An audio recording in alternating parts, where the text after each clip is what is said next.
Hi friends, welcome to Nisharose kitchen. നമുക്കിന്ന് കടച്ചക്ക തോരൻ എങ്ങനെയാണ് തയ്യാറാക്കുന്നത് നോക്കാം. ഞാൻ കടയിൽ നിന്ന് ഒരു കടച്ചക്ക വാങ്ങിക്കൊണ്ട് വന്നിട്ടുണ്ട്. ഞങ്ങളുടെ നാട്ടിൽ കേരളത്തിൽ ഞങ്ങളുടെ തറവാട്ടിൽ വലിയ 2 കടച്ചക്ക പ്ലാവുണ്ട്. അതിൽ എല്ലാ വർഷവും നിറയെ കായ്ക്കും. ഞങ്ങളിപ്പോൾ നാട്ടിലല്ലാത്തത് കൊണ്ട് ഞാനിപ്പോൾ കടയിൽ നിന്ന് ഒരു കടച്ചക്ക വാങ്ങിയിട്ടുണ്ട്.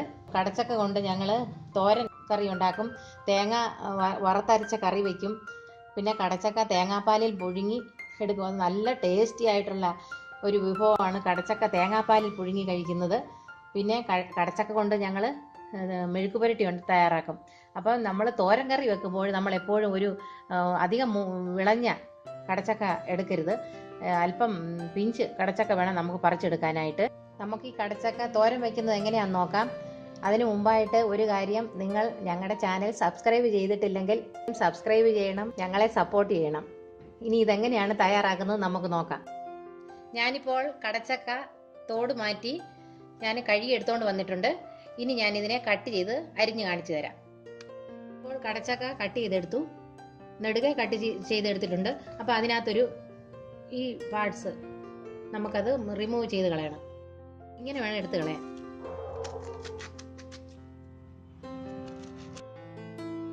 ഇങ്ങനെ ഈ പാർട്ട് നമ്മൾ എടുത്ത് മാറ്റണം. നമ്മൾ ഈ പാർട്ട് എടുത്ത് മാറ്റിയിട്ടുണ്ട്. ഇനി നമുക്കിത് ചെറുതായിട്ട് അരിഞ്ഞെടുക്കാം. നമ്മളിത് കടച്ചക്കയുടെ 4ആയി മുറിച്ച് അതിനെ നമുക്കിങ്ങനെ നമ്മൾ വെച്ചിട്ട് വേണം ഇതിങ്ങനെ ചെറുതായിട്ട് അരിഞ്ഞെടുക്കാൻ. ഇങ്ങനെ കട്ടി കുറഞ്ഞ് വേണം നമ്മൾ അരിയാനായിട്ട്. തോരൻ വെക്കുന്നതിന് ഇങ്ങനെ വേണം നമ്മൾ അരിയാൻ. കനം കുറച്ച് വേണം നമ്മൾ അരിഞ്ഞെടുക്കാൻ.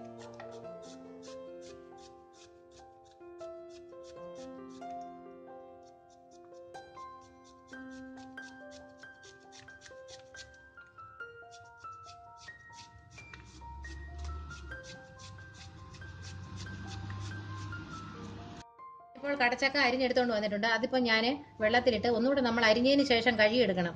അപ്പം നമ്മൾ രണ്ടാമത് പിന്നെയും വെള്ളത്തിലെടുത്ത് കഴുകുമ്പോൾ നമുക്ക് അതിനകത്തുനിന്ന് ഒരു കറ ഇതുപോലെ ഇളവും. കണ്ടോ, ഒരു ചെറിയതായ ഒരു കറയാണ് ഇതിൻ്റെ ഒരു കളർ മാറ്റം. കണ്ടോ, ഇപ്പോൾ നമ്മളിങ്ങനെ ഒരു പ്രാവശ്യം കൂടെ ഇങ്ങനെ കഴുകി വെള്ളം ഇങ്ങനെ പിഴിഞ്ഞ് നമ്മൾ കഴുകിയെടുക്കണം.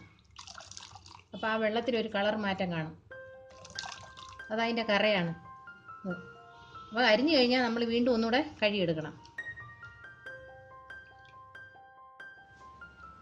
ഇതിനകത്ത് നമുക്ക് എന്തെല്ലാം ചേരുവയാണ് നമുക്ക് വേണ്ടതെന്ന് നോക്കാം. ഞാനൊരു ചെറിയ തേങ്ങയുടെ ഹാഫ് തേങ്ങ ചിരവി വെച്ചിട്ടുണ്ട്. 1/4 സ്പൂൺ ജീരകം, 3 അല്ലി വെളുത്തുള്ളി, 1/2 സ്പൂൺ മഞ്ഞൾപ്പൊടി, ഒരു പച്ചമുളക്. ഈ പച്ചമുളക് നമുക്ക് പിന്നെ കുരുമുളക് ചേർക്കും നമ്മൾ കടുക് പൊട്ടിക്കുമ്പോൾ. അതുകൊണ്ടാണ് ഞാൻ പച്ചമുളക് ഒരെണ്ണം എടുത്തിരിക്കുന്നത്. എരിവ് കൂടിപ്പോവും, അതുകൊണ്ട് ഞാൻ ഒരെണ്ണം എടുത്തിട്ടുള്ളൂ. ഇനി ഞാനിത് അരച്ചെടുത്തോണ്ട് വരാം. ഇപ്പോൾ അരപ്പ് റെഡിയാക്കിക്കൊണ്ട് വന്നിട്ടുണ്ട്. കറിവേപ്പില അതിൻ്റെ കൂടെ ആഡ് ചെയ്ത് കൊടുത്തിട്ടുണ്ട്. ഇനി നമുക്ക് കടച്ചക്ക നമുക്ക് മിക്സ് ചെയ്തെടുക്കാം. കടച്ചക്ക ഞാൻ എടുത്തു വെച്ചിട്ടുണ്ട്. അതിനകത്തേക്ക് ഞാൻ അരപ്പിട്ട് കൊടുക്കുന്നു. ഉപ്പും കൂടെ നമുക്ക് ഇതിനെ കൂടെ ആഡ് ചെയ്ത് കൊടുക്കാം. എന്നിട്ട് നമുക്ക് നന്നായിട്ട് ഇത് മിക്സ് ചെയ്യാം. ഞാനിത് കൈയിട്ട് മിക്സ് ചെയ്യാൻ പോവാണ്. കൈയിട്ട് നല്ലപോലെ നമുക്കിത് മിക്സ് ചെയ്തെടുക്കാം. ഞാനിപ്പോൾ സ്റ്റൗ ഓണാക്കി ഒരു പാൻ അടുപ്പി വെച്ചിട്ടുണ്ട്. വെളിച്ചെണ്ണ ഒഴിച്ചു കൊടുത്ത് 2 സ്പൂൺ വെളിച്ചെണ്ണ ഒഴിച്ചു കൊടുത്തിട്ടതിന് ശേഷം ഞാൻ കടുക് ഇട്ട് കൊടുത്തിട്ടുണ്ട്. അപ്പം ഞാൻ ഇത് കണ്ടോ, കടുക് പൊട്ടാൻ തുടങ്ങിയിട്ടുണ്ട്. ഇപ്പോൾ ഞാൻ അതിനകത്തേക്ക് കറിവേപ്പില ഇട്ട് കൊടുക്കുന്നു. ഇപ്പോൾ ഞാൻ കറിവേപ്പില ഇട്ട് കൊടുത്തിട്ടുണ്ട്. ഇനി ഞാൻ അതിനകത്തേക്ക് 1/2 സ്പൂൺ കുരുമുളക് പൊടി ഇട്ട് കൊടുത്തു. ഞാൻ തീ കുറച്ച് വെച്ചതിന് ശേഷം കുരുമുളക് പൊടി നമ്മൾ ഇട്ട് കൊടുത്തിട്ടുണ്ട്. ഇനി ഞാൻ ഈ മിക്സ് ചെയ്ത് വെച്ചിരിക്കുന്ന കടച്ചക്ക ഇട്ട് കൊടുക്കുന്നു.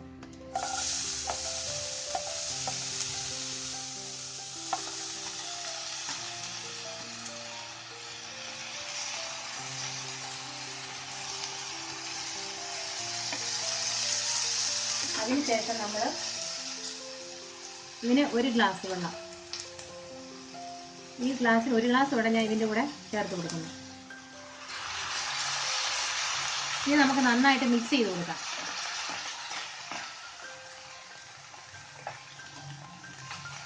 ആ കുരുമുളകെല്ലാം ആയിട്ടൊന്ന് മിക്സ് ആക്കണം.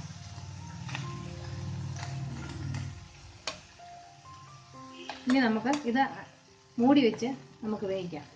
ഇത് മൂടി വയ്ക്കാം. നമ്മൾ മീഡിയം ഫ്ലെയിമിൽ വെച്ച് വേണം നമ്മളിത് കുക്ക് ചെയ്തെടുക്കാൻ. ഇനി നമുക്കിത് വെയിറ്റ് ചെയ്യാം. 5 മിനിറ്റ് ഇപ്പം കഴിഞ്ഞിട്ടുണ്ട്. നമുക്കിതിന് തുറന്നു നോക്കാം. ഇതിപ്പോൾ 3/4 പരുവം വെന്ത് കഴിഞ്ഞു. ഇനി നമുക്ക് ഒന്നുകൂടെ മിക്സ് ചെയ്ത് കൊടുത്തിട്ട് വീണ്ടും മൂടി വെച്ച് ലോ ഫ്ലെയിമിൽ വെച്ച് നമുക്ക് ഇനിയും വേവിച്ചെടുക്കണം. അതുകൊണ്ട് നമുക്കിത് ഇതുണ്ട് വെള്ളം വറ്റി എന്നാലും നമ്മളിത് ലോ ഫ്ലെയിമിൽ വെച്ച് ഒരു 5 മിനിറ്റ് കൂടെ നമ്മളിത് വേവിച്ചെടുക്കണം. ഇനി അതിനായിട്ട് നമുക്ക് മൂടി വയ്ക്കാം. വീണ്ടും 2 മിനിറ്റ് കഴിഞ്ഞിട്ടുണ്ട്. നമുക്ക് തുറന്നു നോക്കാം.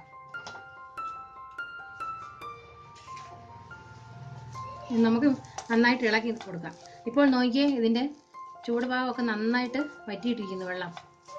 നമ്മൾ ഈ കടച്ചക്ക തോരൻ അടുപ്പിൽ വെച്ച് കഴിഞ്ഞാൽ ഒരു 2-3 പ്രാവശ്യം നമ്മളിത് ഇളക്കി കൊടുക്കണം.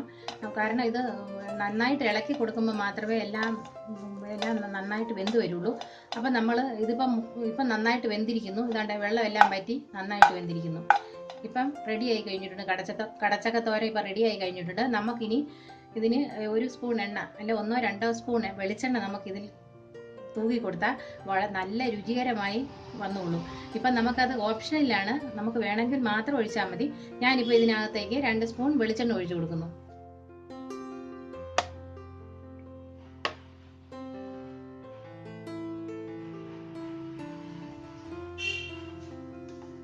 നല്ല ടേസ്റ്റാണ് നമ്മൾ ഈ വെളിച്ചെണ്ണ ഒഴിക്കുമ്പോൾ. അതുകൊണ്ടാണ് ഞാൻ ഈ വെളിച്ചെണ്ണ ഒഴിച്ചു. എന്നിട്ട് അല്പം ഇനി തീ കൂട്ടി വെച്ചതിന് ശേഷം നന്നായിട്ടൊന്ന് മിക്സ് ആക്കണം നമ്മൾ. രുചികരമായ കടച്ചക്ക തോരൻ ഇപ്പോൾ റെഡി ആയി കഴിഞ്ഞിട്ടുണ്ട്. ഇനി നമുക്ക് സ്റ്റൗ ഓഫ് ചെയ്യാം. അപ്പോൾ നമ്മുടെ കുരുമുളകൊക്കെ ഇട്ട് തോരൻ വെച്ചാൽ നല്ല അടിപൊളിയായിട്ടുള്ള ടേസ്റ്റി ആയിട്ടുള്ള നമ്മുടെ കടച്ചക്ക തോരൻ ഇപ്പോൾ റെഡി ആയിട്ടുണ്ട്. നിങ്ങൾക്ക് ഈ വീഡിയോ ഇഷ്ടമായെങ്കിൽ ഞങ്ങളുടെ ചാനൽ സബ്സ്ക്രൈബ് ചെയ്യണം, ലൈക്ക് ചെയ്യണം, ഷെയർ ചെയ്യണം. താങ്ക്